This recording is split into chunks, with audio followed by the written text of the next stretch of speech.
મારી પત્ની રસ્તા પર એક જોખમ હતી અને મારે મારા લગ્ન અને મારા બાળકોના જીવન વચ્ચે પસંદગી કરવી પડી હતી. તે એક બેપરવા ડ્રાઈવર હતી જે બદલાવા તૈયાર નહોતી.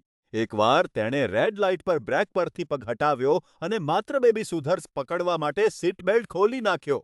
તેની કારને સાઈડમાંથી જોરદાર ટક્કર મારી.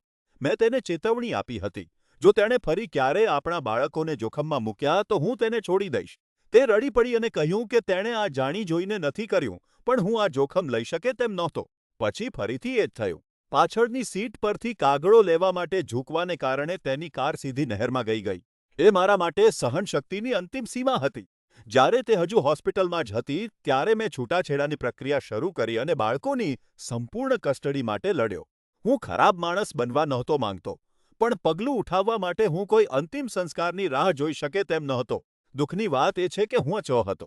છૂટાછેડા પછી તેણે એક કૂતરો પાળ્યો. તેના ડેશકેમેમાં દેખાયું કે જ્યારે તે કૂતરા તરફ જોવા માટે પાછળ ફરી રહી હતી, ત્યારે તેની કાર સામેથી આવતા ટ્રાફિકમાં જતી રહી. તેને એક સેમી ટ્રકે જોરદાર ટક્કર મારી.